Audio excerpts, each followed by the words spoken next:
Welcome to Saving Your Future, where we help you make personal finance personal. In a previous video, I said that we all had 5 different selves, one of which was a spiritual self. Some of you may have thought that I was preaching religion. You may have reacted, how can I have a spiritual self when I'm not even religious? I haven't stepped inside a church in years. Well, except for that funeral for a friend I went to. Or you might have thought, I've never been a member of any religion. Or, I'm an atheist, how can I have a spiritual self? Well, like so many words and concepts, spiritual has many meanings. And while it is true that being spiritual is often associated with being religious, spiritual does not equal religious. Additionally, spiritual and religious are not dependent concepts. That is, being religious is not a prerequisite for being spiritual. So what does it mean to be spiritual?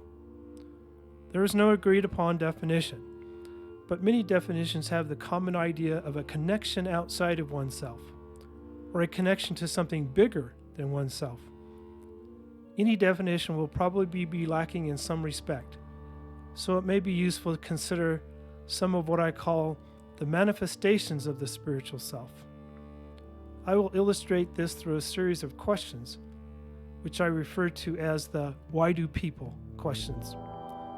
Obviously, these questions do not cover every possibility, but there are still quite a few, so please be patient as I go quickly through them.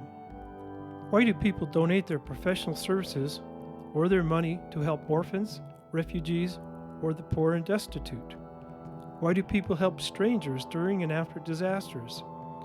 Why do people create scholarships for those who can't afford to go to college? Why do people volunteer at schools, soup kitchens, hospitals, homeless shelters, and other places? Why do people enjoy sunsets, the Grand Canyon, the sound of ocean waves, a star-filled night sky, and other natural phenomena? Why do people plant flowers? Why do people bequeath their wealth to universities, hospitals, charities, and other organizations? Why do people cheer for the underdog? Why do people experience awe and wonderment over newborns?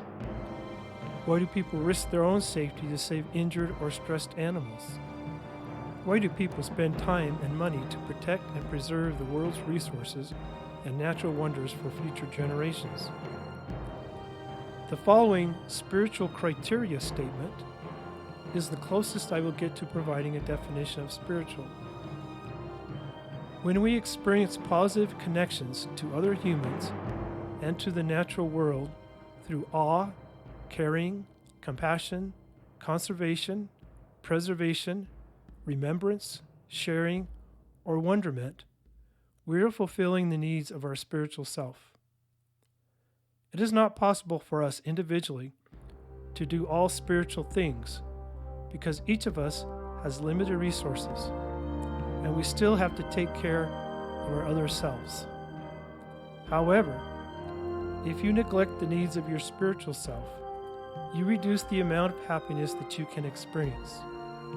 Thanks for watching, and have a great day.